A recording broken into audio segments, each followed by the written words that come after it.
আলহামদুলিল্লাহ নাহমাদুহু ওয়া নুসাল্লি আলা রাসূলিল কারীম আম্মা বা'দ।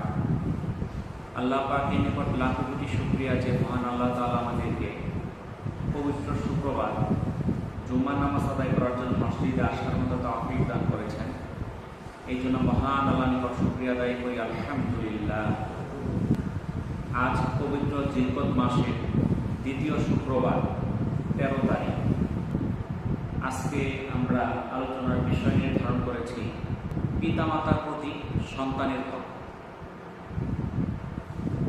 সন্তান আল্লাহ তাআলা অগণিত নিয়ামতের মধ্যে একটা অন্যতম শ্রেষ্ঠ নিয়ামত, আল্লাহ তাআলার বিশেষ অনুগ্রহ। পৃথিবীতে অনেক মানুষ আছে যাদের অনেক সম্পদ আছে, টাকা পয়সা আছে, কিন্তু তাদের উত্তরাধিকারী সন্তান নাই। সূরা শুরা 49 নম্বর আয়াতে আল্লাহ তাআলা বলেন, আকাশমণ্ডলী এবং পৃথিবীর আধিপত্য আল্লাহরই। তিনি যার ইচ্ছা তাই সৃষ্টি করেন। তিনি যাকে ইচ্ছা কন্যা সন্তান দান করেন, যাকে ইচ্ছা পুত্র সন্তান দান করেন, অথবা পুত্র কন্যা উভয় দান করেন, এবং যাকে ইচ্ছা কোনটি দান করেন। নিশ্চয়ই তিনি সর্বজ্ঞ সর্বশক্তিমান। তাহলে কন্যা সন্তান দেওয়ার মালিক আল্লাহ, পুত্র সন্তান দেওয়ার মালিক আল্লাহ।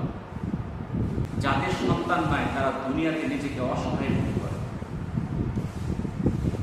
তো এই যে সন্তান, এই সন্তানদের প্রতি পিতামাতার হক আছে, দায়িত্ব আছে। আমরা আমাদের সন্তানদেরকে বলি, অনেকে বলতে শুনি, আমার সন্তান তো কথা শুনে না, আমার সন্তানকে যেভাবে পরিচালিত করতে চাই সেদিকে পরিচালিত হয় না, নামাজ পড়ে না, ভালো কাজ করে না, বখাটে ছেলে পেলেদের পাশে ঘুরে, আজে বাজে পোশাক পরে ঘুরে, মন্দ লোকের সঙ্গে চলাফেরা করে, কথাবার্তায় ভালো না, এরকম অনেকেই বলে। কি বলে না? এর কারণটা কি? এর কারণটা হইল আল্লাহ তাআলা প্রত্যেকটা হক উভয়মুখী দিয়েছেন। যেমন পিতামাতার হক আছে সন্তানের উপর, আবার সন্তানেরও হক আছে পিতামাতার উপর। কোন হকটা আগে পালন করতে হবে? সন্তানে আগে হক পালন করবে না পিতামাতা আগে হক পালন করবে? বলেন তো কোনটা? আগে হক পালন করতে হবে পিতামাতা। যদি পিতামাতা সন্তানের হকগুলো সঠিকভাবে আদায় করে, সেই সন্তান যখন বড় হবে, পিতামাতা বয়স্ক হবে, তখন ঠিকই সন্তান তার পিতামাতার হকগুলো আদায় করবে। কিন্তু আমরা আমাদের সন্তানের হকগুলো সঠিকভাবে আদায় না করার কারণে পরবর্তীতে আমরা সন্তানদের কাছে আমরা লাঞ্ছিত হই, অপমানিত হই, অপদস্থ হই। যদি আমরা সঠিকভাবে তাদের হকগুলো আমি আদায় করতাম, তাহলে তারাও আমার হকগুলো সঠিকভাবে আদায় করত। সালমান ফারসি রাদিয়াল্লাহু তাআলা আনহু বলেন, তোমার উপর তোমার রবের হক আছে, তোমার শরীরেরও হক রয়েছে এবং তোমার পরিবারেরও হক রয়েছে। অতএব প্রত্যেককে তার অধিকার দাও। রাসূল সাল্লাল্লাহু আলাইহি সাল্লাম সালমান ফারসি রাদিয়াল্লাহু তাআলা আনহুর বক্তব্য পেশ করা হলে তিনি বললেন, সালমান সত্য বলেছেন। তাহলে সালমান রাদিয়াল্লাহু তাআলা আনহুর কথা এটা, যে তোমার উপর তোমার রবের হক আছে, তোমার শরীরের হক আছে, তোমার পরিবারেরও হক আছে। প্রত্যেকের হককে আদায় করতে হবে। রাসূলুল্লাহ সাল্লাল্লাহু আলাইহি সাল্লাম বলেছেন, প্রত্যেক শিশুই ফিতরাতের উপর জন্মগ্রহণ করে, ইসলামের উপর জন্মগ্রহণ করে। তারপর তার মাতা পিতা তাকে ইহুদি, খ্রিস্টান বা অগ্নি পূজক বানায়। মুত্তাফাকুন আলাইহি, বুখারী ও মুসলিম দুইটা কিতাবে এই হাদিসটা আছে। তাহলে সন্তান যখন জন্মগ্রহণ করে, সে ইসলামের উপর জন্মগ্রহণ করে, কিন্তু যখন সে বড় হইতে থাকে, তার পিতামাতাকে দেখে পিতামাতা কি করে, সেই দিকে সে পরিচালিত হয়, সেই দিকে ধাবিত হয়। হাদিসে এসেছে স্ত্রীরা নিজের স্বামীর হক ও সন্তানের রক্ষক, সে তাদের সম্পর্কে জিজ্ঞাসিত হবে। এটা সহিহ বুখারীর 5200 নম্বর হাদিস। সন্তানের অধিকারগুলো যদি পর্যায়ক্রমে আলোচনা করা হয়, সন্তানের প্রথম যে হকটা, জন্মের পরে সন্তানের কানে আযান দেওয়া। হযরত আবু রাফি রাদিয়াল্লাহু তাআলা আনহু থেকে বর্ণিত, তিনি বলেন, আমি রাসূলুল্লাহ সাল্লাল্লাহু আলাইহি সাল্লামকে হাসান ইবনে আলীর কানে আযান দিতে দেখেছি। এটা সুনানে আবু দাউদের 5105 নম্বর হাদিস।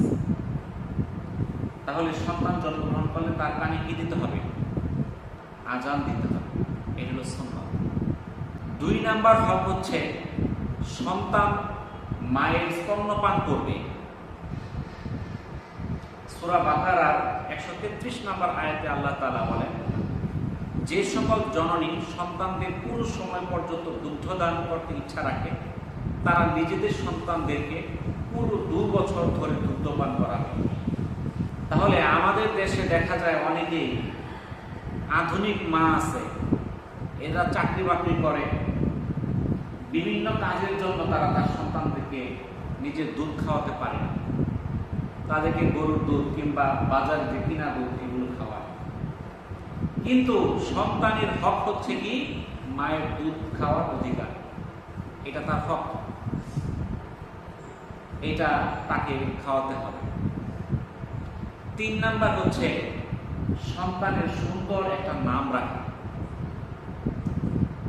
কারণ আল্লাহ রাসূল সাল্লাল্লাহু আলাইহি সাল্লাম অনেকের অসুন্দর নামকে উনি পরিবর্তন করে দিতেন, যদি কার নামটা অর্থ ভালো না হইত, তখন তার নামটা কি করে দিতেন? পরিবর্তন করে দিতেন। কিন্তু আমাদের মধ্যে আমাদের সন্তানের নাম এখন বর্তমানে এমন আধুনিক নাম রাখা হয়, ছেলে নামে এটাই চেনা যায় না, মুসলমান না খ্রিস্টান না বৌদ্ধ তাও চেনা যায় না। নাম দেখে বুঝতে পারবেন না এই ছেলেটা বা এই মেয়েটা মুসলমান না অন্য ধর্মের, এরকমও নাম রাখে। এমন কিছু নাম রাখে যেগুলো শিরক, যেগুলো রাখলে আল্লাহর কাছে শিরকি করা হয়। এমনও নাম রাখা হয় যেগুলো অত্যন্ত মন্দ নাম আমরা রাখি। কিন্তু আমাদের আগে অর্থগুলো জেনে নেওয়া দরকার, আমি কি নাম রাখতেছি। আমরা অনেকেই কোরআনের থেকে আমরা শুনি বিভিন্ন নাম, আমরা কোরআনের মধ্যে আছে দেখে আমরা রেখে থাকি। কোরআনের মধ্যে কোনো নাম থাকলেই রাখা যাবে না। কোরআনের মধ্যে তো শয়তানের নাম আছে, রাখা যাবে? তো কোরআন থেকে যেই অর্থগুলো সুন্দর অর্থ বহন করে, যেই নামগুলো সাহাবীদের ছিল, আল্লাহ রাসূলের পছন্দ ছিল, সেই নামগুলো আমাদের রাখতে হবে। যেই নামগুলোর অর্থ ভালো না, সেই নামগুলো রাখা যাবে না। অনেক নাম আছে অর্থ হলো পাগল। আপনি কি আপনার সন্তানের পাগল নাম রাখতে চান? কেউ রাখে পচা গান্দা, এটা তো কোরআনের মধ্যে আছে রামিন। একজন নাম রাখছে আব্দুল নূর, কি সুন্দর না আব্দুল নূর। নূর মানে আগুন, আগুনের গোলাম, আমরা তো আল্লাহর গোলাম। এরকম অসংখ্য নাম রাখে। কেউ রাখে আব্দুল নবী, নবীর গোলাম, এটাও রাখা যাবে না। আমরা গোলাম কার? আল্লাহ। তাহলে এরকম ভাবে আমাদের নামগুলো সঠিকভাবে রাখতে হবে। এটা হলো 3 নাম্বার হক সন্তানের। আমরা যদি আমাদের সন্তানের মন্দ নাম রাখতে থাকি, এটা দায় কার? পিতা। নামেরও একটা কি আছে, তার জীবনে একটা প্রভাব আছে। ভালো নাম রাখলে সেই সন্তানটা ভালো হওয়ার সম্ভাবনাই বেশি, আর নাম মন্দ রাখলে তার ভালো হওয়ার সম্ভাবনা কিন্তু কম। এই জন্য নামের গুরুত্ব অনেক বেশি। 4 নাম্বার হক হচ্ছে জন্মের পর আকিকা করা। আমরা জানি ছেলেদের পক্ষ হতে 2টা ছাগল আর মেয়েদের পক্ষে 1টা ছাগল আকিকা করতে হয়। রাসূলুল্লাহ সাল্লাল্লাহু আলাইহি সাল্লাম বলেছেন, সকল নবজাতক তার আকিকার সাথে আবদ্ধ। জন্মের 7ম দিন তার পক্ষ থেকে জবেহ করবে। ওই দিন তার নাম রাখা হবে আর তার মাথার চুল মুন্ডন করা হবে। সুনানে আবু দাউদের 2838 নম্বর হাদিস। তাহলে সন্তান জন্মগ্রহণ করার কতদিন পরে আকিকা দিতে হবে? 7 দিন পরে। ছেলের জন্য 2টা ছাগল, মেয়ের জন্য 1টা ছাগল। আমরা করি না বললেই চলে। শতকরা 99 জন আকিকা সঠিকভাবে করে না। টাকা পয়সা আছে, কোন ঈদ আসুক, সময় সুযোগ আসুক, আত্মীয় স্বজন আসুক, নিয়ম তো হলো 7 দিনের দিন। আপনার ঈদের দিন করলে হয়ে যাবে, হবে না এমন কোনো কথা না। যেমন ফজরের নামাজ সূর্যোদয়ের আগে পড়লে সঠিক হবে, এরপর সব কাজা হয়ে যাবে। ওটা কিন্তু আগে ডার হবে না, পরে সব কাজা। আপনি 7-এর পরে যা করতেছেন সব কাজা হয়ে গেল। কোনো হাদিসে আছে 14 দিন 21 দিন আছে, কিন্তু ওই যে আমরা ঈদের দিন কিংবা বিভিন্ন অনুষ্ঠান উপলক্ষে করি, ওইটা কিন্তু আর সঠিক সময় হইল না, কাজা ওয়াক্তে চলে গেল। কিন্তু আমার টাকা পয়সা যদি হাতে থাকে তাহলে আমি 7 দিনের দিনই আকিকা দিব। আবার আমাদের দেশে কিছু কিছু নিয়ম আছে, কোনো জায়গায় আকিকা জবাই করে বিশাল আয়োজন করে, এলাকার লোকের দাওয়াত দেয়, মানুষ উপহার নেওয়া যায়। এরকম ভাবে যদি কেউ আকিকা খাইতে যায়, উপহার নেওয়া যায়, তার আকিকা আদায় হবে না। 2টা ছাগলকে 200 ছাগল দিল, তার আকিকা আদায় হবে না। আকিকা এবং কুরবানি গোশত বিক্রয় করা নিষেধ, খাওয়া হালাল, কিন্তু বিক্রয় করা, যদি আপনি অনুষ্ঠানে উপহার নেন তাহলে বিক্রয় করা হইল, অতএব সেটা আকিকা আদায় হবে না। আকিকা যদি আপনি খাওয়াইতে চান তাহলে বলবেন, আপনি কোনো উপহার আনতে পারবেন না। অথবা আরো ভালো হয় আপনি গোশত পাঠাই দেবেন। আর যদি মনে করেন যে গোশত কম তার দিন, তাহলে বিরিয়ানি রান্না করে বিরিয়ানি পাঠাই দেন, বাইকাই না আর খাওয়াইন না। কারণ যে আসবে সেও মনে করবে খালি হাতে কেমনে যায়, কিছু কি মনেই করে নাকি। আপনিও বলবেন না আনলে পৌঁছে বড় কি দেখাইলো, এরকম বলবে না। তো ওর চেয়ে ভালো কথা আপনি পাঠাই দেন, সে একবেলা খাইলো, ঠিক আছে। তাহলে জন্মের পর আকিকা দেওয়া এগুলো সন্তানের 4 নাম্বার হক। 5 নাম্বার হক হলো চুলগুলো কাটার পর চুলের সমপরিমাণ ওজনে রৌপ্য মুদ্রা দান করা। হযরত আলী রাদিয়াল্লাহু তাআলা আনহু রাসূল সাল্লাল্লাহু আলাইহি সাল্লাম হাসান রাদিয়াল্লাহু তাআলা আনহুর পক্ষ থেকে একটি বকরি আকিকা দিয়েছেন। বলেছেন, হে ফাতেমা, তার মাথা মুন্ডন করো, চুল পরিমাণ রৌপ্য সদকা করো। এটা সুনানে তিরমিজি 1519 নম্বর হাদিস। তাহলে তার চুলগুলো কাইটা কিছু সাদকা করে দেওয়া, আনুমানিক ভাবে করে দিলেও চলবে, মাইপা দিলেও চলবে। চুলের ওজন ধর খুব বেশি না, টাকা সদকা দিয়ে দিলেন ফকির মিসকিন এতিম অসহায়কে। 6 নাম্বার হক হচ্ছে খতনা করা। ছেলেদের খতনা করা একটি সুন্নাত। হযরত জাবের রাদিয়াল্লাহু তাআলা আনহু রাসূলুল্লাহ সাল্লাল্লাহু আলাইহি সাল্লাম হাসান ও হুসাইন রাদিয়াল্লাহু তাআলা আনহু 7ম দিবসে আকিকা আর খতনা করিয়েছেন। এটা আল মুজামুল আওসাদের 6708 নম্বর হাদিস। 7 নম্বর হক হচ্ছে ইসলামের বুনিয়াদী শিক্ষা বিষয়ে তাকে পাঠদান করা। হযরত আনাস বিন মালিক রাদিয়াল্লাহু তাআলা আনহু থেকে বর্ণিত, রাসূলুল্লাহ সাল্লাল্লাহু আলাইহি সাল্লাম বলেছেন, প্রত্যেক মুসলিমের উপর জ্ঞান অর্জন করা ফরজ। এটা ইবনে মাজাহ 224 নম্বর হাদিস। 8 নাম্বার কোরআনের শিক্ষা দেওয়া। হযরত আলী রাদিয়াল্লাহু তাআলা আনহু থেকে বর্ণিত, তিনি বলেন, তোমরা তোমার সন্তানদেরকে 3টি বিষয় শিক্ষা দাও, তন্মধ্যে রয়েছে তাদেরকে কোরআন তিলাওয়াতের শিক্ষা দেওয়া এবং কোরআনের জ্ঞান দেওয়া। জামরুল কাবিরের একটা হাদিস। তাহলে কোরআনের শিক্ষা দিতে হবে, কোরআনের জ্ঞান তাকে দিতে হবে। আজকে আমাদের সন্তানদেরকে আমরা কথা বলতে শিখতে পারলে আমরা পাঠিয়ে দিই স্কুলে, স্কুলে পাঠান, সমস্যা নাই, কিন্তু তার কোরআন শিক্ষাটা তাকে আগে দিতে হবে। কোরআনের শিক্ষা তার কাছে সবচেয়ে কি মূল্যবান। আপনি কোরআন শিখান, কোরআনের মধ্যে কি আছে তাকে বোঝান, সেই জ্ঞান তাকে দেন, এরপরে আপনি অন্য শিক্ষায় শিক্ষিত করেন, সমস্যা নাই। কারণ দুনিয়াবী শিক্ষা, বাংলা শিক্ষা, ইংরেজি শিক্ষা, এটারও প্রয়োজন আছে। ডাক্তার, ইঞ্জিনিয়ার দরকার আছে, নাকি বলেন? না তুই মসজিদ করছি, ইঞ্জিনিয়ার না থাকলে করবো কেমনে বলেন? দরকার আছে না?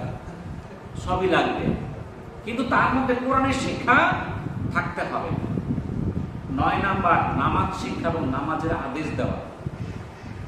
বর্তমানে এখানে যারা বয়স্ক আছেন, যদি জিজ্ঞাসা করি আপনার বাপ মা কি আপনাকে নামাজ শিখাইছে, শিখার আদেশ করছে, অনেকেই বলবে না করছে না, আমরা নিজে নিজেই শিখছি।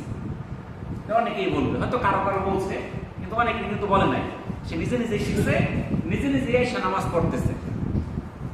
তো যারা নিজে নিজেই শিখার মর্যাদা আসতেছেন, এটা আপনার পিতার প্রতি আপনি ইহসান করলেন। কারণ যেই সন্তানটা নামাজ শিখলো না, নামাজ পড়লো না, পিতাও তাকে আদেশ করলো না, যখন সেই সন্তানটা জাহান্নামের জন্য ফয়সালা হয়ে যাবে তার ঠিকানা, তখন কিন্তু ঠিকই বলবে আমার পিতা যদি আদেশ করতো আমি তো নামাজ পড়তাম। তখন সে জাহান্নামে যাওয়ার জন্য পিতাকে নিয়ে কি হবে, আগায় যাবে। বলেন না? তাহলে আমাদেরকে নামাজের শিক্ষা দিতে হবে। নবী করিম সাল্লাল্লাহু আলাইহি সাল্লাম বলেন, তোমরা তোমাদের সন্তানদেরকে নামাজের নির্দেশ দাও 7 বছর বয়সে, আর 10 বছর বয়সে সালাতের জন্য প্রয়োজনে মৃদু প্রহার করো এবং শোয়ার স্থান ভিন্ন করে দাও। যা সুনানে আবু দাউদের 495 নম্বর হাদিস।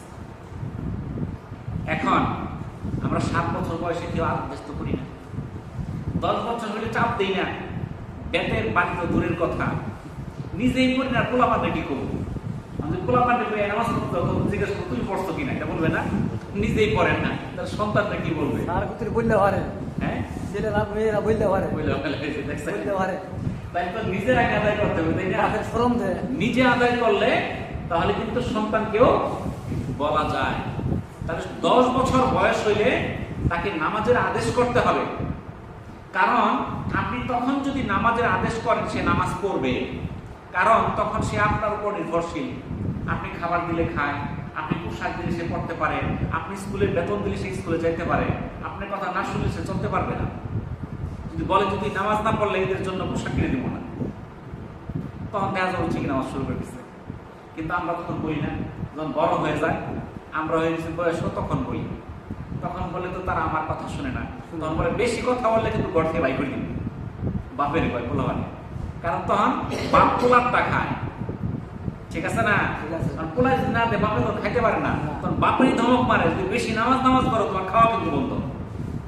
কিন্তু আপনি যদি, যখন আপনার উপর আপনার সন্তান নির্ভরশীল ছিল, আপনি খাবার দিলে সে খাইতে পারতো, ওই সময় যদি তাকে দিতেন, সে নামাজ পড়তে বাধ্য হইতো, আর সে শিখে গেলে বড় হলে আপনার বলার প্রয়োজন পড়তো না, ঠিক না?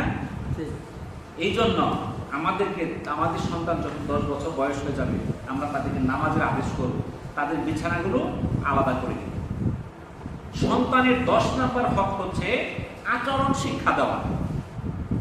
আজকে আমরা দেখেন আমাদের সন্তান আমাদের কথা শুনে না, পিতামাতার সঙ্গে মন্দ আচরণ করে, মুরব্বীদের সাথে মন্দ আচরণ করে, শিক্ষকদের সঙ্গে মন্দ আচরণ করে। কিসের জন্য? আমরা তাদেরকে আচরণ শিক্ষা দিতে পারতেছি। পবিত্র কোরআনে বর্ণনা দেওয়া আছে বিভিন্ন কিভাবে আদেশ দিতে হয়, সন্তানদেরকে উপদেশ দিতে হয়, কিভাবে শিক্ষা দিতে হয়। লুকমান আলাইহিস সালাম তার সন্তানদেরকে বললেন, আর তুমি মানুষের দিক থেকে তোমার মুখ ফিরিয়ে নিও না, আর জমিনে দম্ভ করে চলাফেরা করো না। নিশ্চয়ই আল্লাহ কোনো দাম্ভিক অহংকারকে পছন্দ করেন না। আর তোমার চলার ক্ষেত্রে মধ্যম পন্থা অবলম্বন করো, তোমার আওয়াজ নিচু করো, নিশ্চয়ই সবচেয়ে নিকৃষ্ট আওয়াজ হলো গাধার আওয়াজ। এটা সূরা লুকমানের 18 এবং 19 নম্বর আয়াতে এই কথাগুলো আমরা জানতে পারলাম। লুকমান আলাইহিস সালাম তার সন্তানকে কি করছেন? ভালো হওয়ার, ভালো আচরণের আদেশ দিচ্ছেন। আর আমরা দিচ্ছি কিনা? আমাদেরকে শিক্ষা দিতে হবে, আমাদের সন্তানকে শিখাইতে হবে, তুমি বড়দের দেখলে সালাম দিবা, তাদের সঙ্গে ভালোভাবে কথা বলবা, তাদের সঙ্গে উত্তেজিতপূর্ণ কথা বলবা না, কোনো মন্দ আচরণ করবা না, গুরুজনকে সম্মান করবা, শিক্ষকদের সম্মান করবা, ইমাম সাহেবদের সম্মান করবা। এটা যদি আমি শিখাই তাহলে তারা শিখবে। এই জন্য আমরা আমাদের সন্তানদেরকে কি করব? ভালো হওয়ার, ভালো আচরণের আদেশ দিব। এটা হচ্ছে 10 নম্বর হক। 11 নম্বর হক হচ্ছে স্নেহের সাথে সন্তানদেরকে প্রতিপালন করা। আপনার সন্তানকে স্নেহ মমতা দিয়ে বড় করবেন। হযরত আবু হুরায়রা রাদিয়াল্লাহু তাআলা আনহু থেকে বর্ণিত, তিনি বলেন রাসূল সাল্লাল্লাহু আলাইহি সাল্লাম হাসান ইবনে আলী রাদিয়াল্লাহু তাআলা আনহুকে চুম্বন দিলেন, আদর করলেন। সে সময় আকরা ইবনে হাবিস রাদিয়াল্লাহু তাআলা আনহু উপস্থিত ছিলেন। তিনি বলতে লাগলেন, আমার তো 10টি সন্তান, কিন্তু আমি তো কখনো আমার সন্তানদেরকে আদর স্নেহ করিনি। রাসূল সাল্লাল্লাহু আলাইহি সাল্লাম তার দিকে তাকালেন এবং বললেন, যে অন্যের প্রতি রহম করে না, আল্লাহও তার প্রতি রহম করে না। সহিহ বুখারীর 5997 নম্বর হাদিস। অনেকে আছে অহেতুক সন্তানকে অতিরিক্ত শাসন করে, কথায় কথায় মারধর করে, এরকম যদি থাকে তার সন্তান ভালো হবে। কিন্তু বর্তমান যুগ, এখন আমরা সন্তানকে এতই মহাব্বত করি, মহাব্বত করতে করতে সে যা চায় তাই দিই, ভালো হইলেও দিই, মন্দ হইলেও দিই, যা বলতেছে। এমনও বর্তমানে দেখি, আমরা তো স্কুলে পড়াই, সন্তানের কথায় বাপমা চলে, বাপমার কথায় সন্তান চলে না। বেশি মহব্বত করা যাবে না, আবার মহব্বত হীন রাখা যাবে না, এটা পরিমিত মাত্রা থাকতে হবে। এই মাত্রার মধ্যে রাখলে সন্তান মানুষ হবে। 12 নম্বর হক হচ্ছে প্রাপ্ত বয়স্ক না হওয়া পর্যন্ত লালন পালন করা।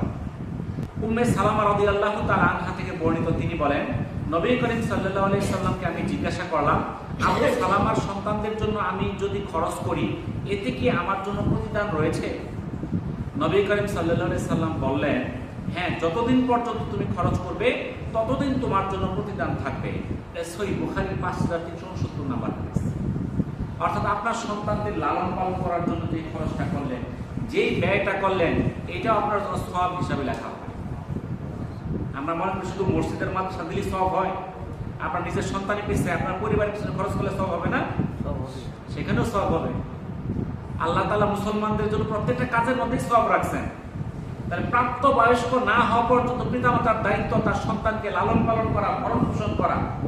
আমাদের মধ্যে অনেকে ছোট বাচ্চা 8 বছর 10 বছর কাজে দিয়ে দিচ্ছে, সে ছোট, সে নিজেই নিজেকে সামলাতে পারে না, সে কাজ করে, এটা সেইটা তার পিতার সঠিক আচরণ করলো না। তার দায়িত্ব হক কি?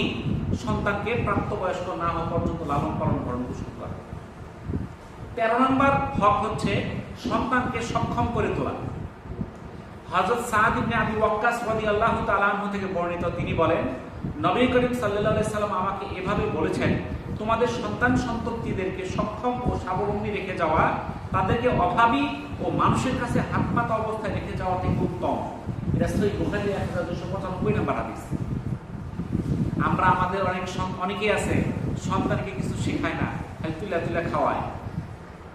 কাজ শিখাইতে হবে, সে যেন নিজে স্বনির্ভর থাকতে পারে, সে যেন নিজে কাজ করতে পারে। সে যেই কাজ করো, সে কাঠমিস্ত্রি কাজ করতে পারে, রাজমিস্ত্রি কাজ করতে পারে, শিক্ষক হইতে পারে, ডাক্তার হইতে পারে, ব্যবসায়ী হইতে পারে, কৃষক হইতে পারে। তাকে একটা কাজ শিখাই দেন, যেন সে নিজে কি করতে পারে, হালাল পন্থায় সে উপার্জন করতে পারে। সন্তানের 14 নম্বর হক হচ্ছে উত্তম ভাবে বিয়ে দেওয়া। আবু হুরায়রা রাদিয়াল্লাহু তাআলা থেকে বর্ণিত, নিশ্চয়ই পিতার উপর সন্তানের হকের মধ্যে রয়েছে সন্তান প্রাপ্ত বয়স্ক হলে তাকে বিবাহ দিবে। এই জামেউল কাবিরের একটা হাদিস। সন্তান যখন উপযুক্ত হবে তাকে কি দিতে হবে? বিয়ে দিতে হবে। কিন্তু আমাদের দেশে দেখা যায় অনেকেই অনেক দেরি করে। প্রাপ্ত বয়স্ক হওয়ার সাথে সাথে আমাদের চেষ্টা করতে হবে সন্তানকে উপযুক্ত পাত্র বা পাত্রী যদি পাওয়া যায় বিয়ের ব্যবস্থা করে, এবং এই বিয়েটা যেন সুন্নত তরিকায় হয়। আমরা বিয়ের মধ্যে যে আমরা সুন্নতের বাইরে কাজ করি, আগে টাকা পয়সা ফুরাই, এরপরে বিশাল আয়োজন, গান বাজনা, খাওয়া দাওয়া, দাওয়াত টাওয়াত, এগুলো বিয়ের সুন্নতি রীতি না। বিয়ের যে বরকত, এগুলো শেষ হয়ে যায় এই অনুষ্ঠান, আয়োজন, অশ্লীলতার মাধ্যমে। বিয়ে একটা সুন্নত, একটা ইবাদত, এটা সুন্নতের তরিকায় করতে হবে। 15 নম্বর হচ্ছে সন্তানদের মাঝে ইনসাফ করা। এখন বলে সন্তানদের আবার ইনসাফ করে না কারা? এটা আমরা যদি একটু চিন্তা করি গভীরভাবে, দেখবো আমরা ইনসাফ করতেছি কিনা। রাসূলুল্লাহ সাল্লাল্লাহু আলাইহি সাল্লাম এই বিষয়ে বিশেষভাবে সতর্ক করে বলেছেন, তোমরা আল্লাহকে ভয় করো এবং তোমাদের সন্তানদের মাঝে ইনসাফ করো। সহিহ বুখারীর 2587 নম্বর হাদিস। নোমান ইবনে বাশীর রাদিয়াল্লাহু তাআলা আনহু বলেন, আমার পিতা আমাকে তার সম্পদের কিছু অংশ দান করেছিলেন।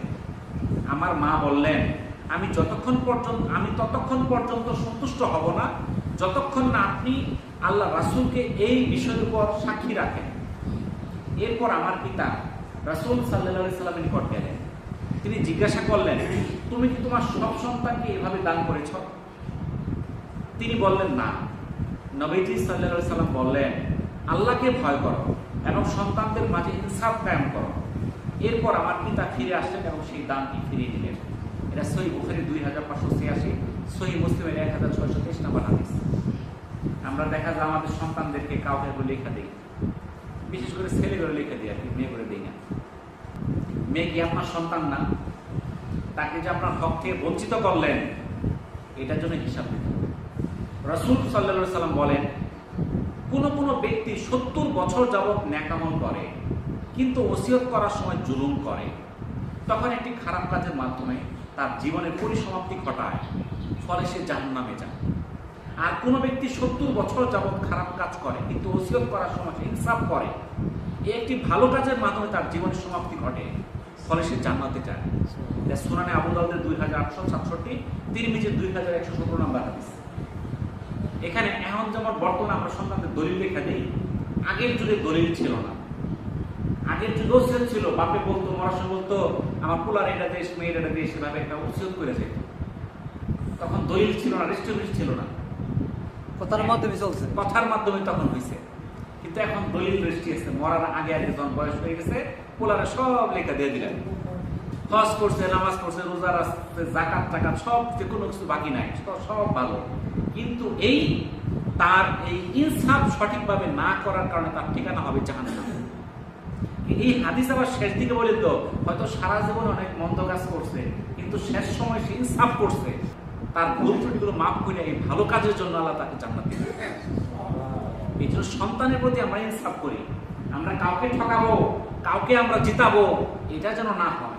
ইসলাম যে বিধান দিছে সেই বিধান মোতাবেক আপনি ফায়সালা করেন, আপনি বেঁচে যাবেন। আর দেখবেন যে যেই সন্তানকে বেশি কিছু দেওয়া হয় সে নষ্ট হয়ে যায়, তার সম্পদ সে রক্ষা করতে পারবে না, তার জন্য সেটা হালাল না, সে রক্ষা কেমনে করবে?